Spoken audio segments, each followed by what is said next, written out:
Sir నమస్కారం sir. నమస్తే. Sir TTD chairman and member ఈ పదవుల రేస్లో టాలీవుడ్ ప్రొడ్యూసర్ అశ్విని దత్ గారు అండ్ డైరెక్టర్ రాఘవేంద్రరావు గారు కూడా ఉన్నారు అని చెప్పేసి ఒక వార్తలు వైరల్ అవుతున్నాయి సార్. అంటే వీళ్ళు కూడా ప్రయత్నం చేస్తున్నారు ఆ పదవుల కోసం అంటున్నారు. అంటే ఇప్పుడు టీడీపీ గవర్నమెంటే ఉంది, వీళ్ళకు టీడీపీ గవర్నమెంట్తో సన్నిహిత్యం కూడా ఉంది కాబట్టి ఆ పదవులు వీళ్ళకి దక్కే ఛాన్సెస్ ఉన్నాయని అంటున్నారు. మరి మీరేం చెప్తారు సార్ దీని గురించి? అంటే టీటీడీలో గతంలో మెంబర్గా ఉన్నాడు ఆయన, రాఘవేంద్రరావు గారు 2014 టైంలో ఓకే ఉన్నాడు. తర్వాత ఆయన టీటీడీకి సర్వీస్ కూడా అందించాడు. అంటే ఆ ఛానల్ ఉండేది వీళ్ళకి, టీటీడీ సప్తగిరి ఛానల్ ఉంది కదా, ఆ ఛానల్కి ఆయన సేవలు అందించారు. అలాగే అన్నమయ్య ప్రాజెక్ట్ అని ఒకటి చేశారు, దానికోసమే చాలామంది గాయకుల్ని ఆ పేరుతో ప్రపంచానికి పరిచయం చేశారు. ఆ కార్యక్రమం ద్వారా, అన్నమయ్య ప్రాజెక్టు ద్వారా.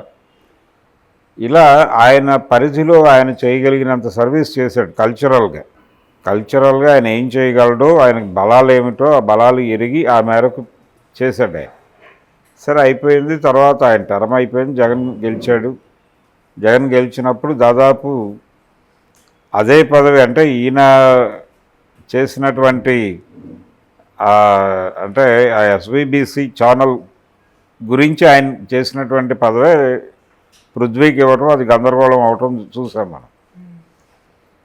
రాఘవేంద్రరావు గారు గౌరవప్రదంగానే వ్యవహరించాడు. అక్కడ ఏమైనా డిస్టర్బెన్సులు లేవు, ఆయనకి ఇబ్బందికరమైనటువంటి పరిస్థితులు లేవు, ఆయన కంట్రిబ్యూషన్ ఉంది. అందుకని ఈసారి ఆయన టీటీడీ చైర్మన్ పదవి ఇస్తే ఆయనకేమీ అభ్యంతరం లేదు చేయటానికి. రెండోది అది గౌరవప్రదం అని కూడా అనుకుంటున్నాడు ఆయన. అంటే గతంలో ఆయన అన్నమయ్య సినిమా చేయటం ద్వారా తిరుమల తిరుపతి దేవస్థానం దాని గురించినటువంటి ఒక పరిచయాన్ని జనాలకి మళ్ళీ ఒక్కసారి పునశ్చరణ చేయించినటువంటి సందర్భం అందరికీ తెలుసు. దొరస్వామిరాజు గారు ఆయన అక్కడ వాడే, తిరుపతి వాడే, ఆయన నిర్మాణ సారథ్యంలోనే ఆ సినిమా వచ్చింది. ఆయన కూడా తెలుగుదేశం మనిషి కాబట్టి రాఘవేంద్రరావు గారికి కొన్ని ఎలిజిబిలిటీస్ ఉన్నాయి. చైర్మన్గా నాకు అవకాశం కల్పించండి అని అడగడానికి, ఇవ్వడానికి కూడా పెద్దగా అభ్యంతరం చెప్పాల్సిన పేరేం కాదు అది. అశ్విని దత్ గారు నేరుగా ఇలాంటి పదవులు పొందినటువంటి పరిస్థితి ఎప్పుడూ లేదు ఇప్పటిదాకా. ఆయనకి మెంబర్గా అవకాశం కల్పిస్తారేమో చూడాలి. అంటే రాఘవేంద్రరావుకి చైర్మన్ ఇవ్వడం తప్ప ఆప్షన్ లేదు. ఒకవేళ ఆయనకి చైర్మన్ ఇచ్చినా ఈయనకి మెంబర్గా ఇచ్చినా పెద్ద ప్రమాదమే లేదు. ఎందుకంటే ఈయన ఇప్పటి వరకు ఇలాంటి పదవుల్లో ఎప్పుడూ లేడు దత్తు గారు.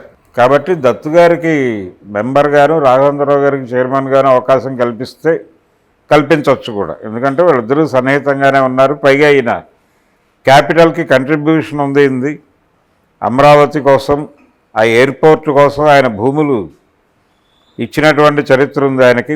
పైగా గత 5 సంవత్సరాలు ఆ భూములు కోల్పోయానేమో అనే భయానికి గురై చాలా క్రైసిస్ అయ్యాడు ఆయన. 2-3 సందర్భాల్లో మీడియా ముందు కూడా చాలా అగ్రెసివ్గా మాట్లాడాడు జగన్మోహన్ రెడ్డి మీద. ఇలా అశ్విని దత్ గారికి ఒక లాయల్టీ ఉంది తెలుగుదేశం పార్టీ అంటే. ఈ లాయల్టీ టువర్డ్స్ తెలుగుదేశమే కాదు, ఆయన టువర్డ్స్ బీజేపీ కూడా అంతే లాయల్గా ఉన్నాడు.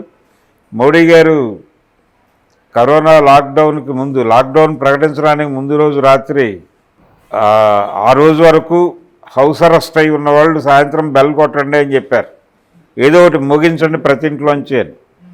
అప్పుడు ఫిలిం సర్కిల్లో మొదట గంట వాయించిన వాడు అశ్విని దత్ గారే. ఓకే.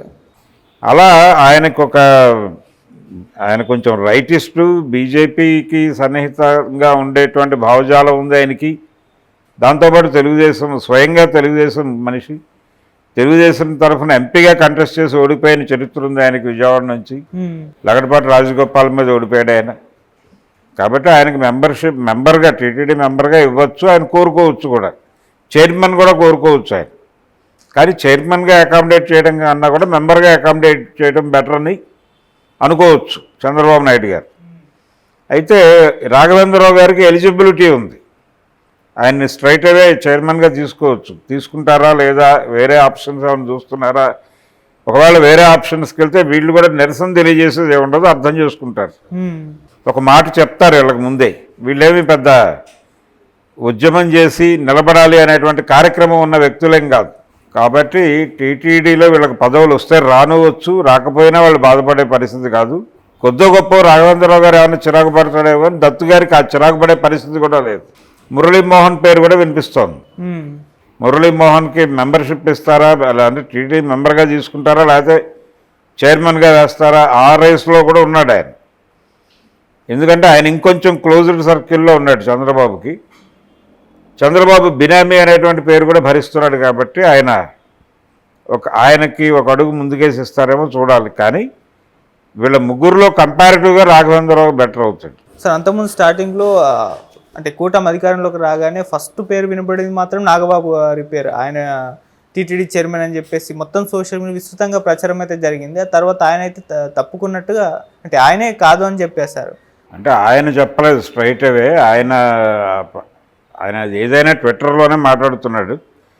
ఆయన కాదు కానీ నేరుగా పవన్ కళ్యాణ్ గారే చెప్పాడు, మా ఇంట్లోంచి ఇంకొకరికి పదవి వెళ్ళటం అనేది మేము అనుకోవడం లేదు, అలాంటి అభిప్రాయాలతో మేము లేవు, మేము చాలా బ్రాడ్గా వ్యవహరిస్తున్నాం పదవుల వ్యవహారంలో. మా బ్రదర్ కానీ పార్టీ శ్రేణులు కానీ, అంటే పార్టీ శ్రేణులకు ఆయన ఒక అప్పీల్ చేశాడు, ఎవరికైనా ఏదైనా పదవి కావాలని కోరుకుంటే ముందు నాకు చెప్పండి, ఆ తర్వాత వాళ్ళకి కన్వే చేద్దాం, అంతే తప్ప మీరు నేరుగా ఎక్కడా ఓపెన్ అవ్వకండి అని ఆయన ఒక కాషన్ నోటీస్ ఇచ్చాడు అందరికీ.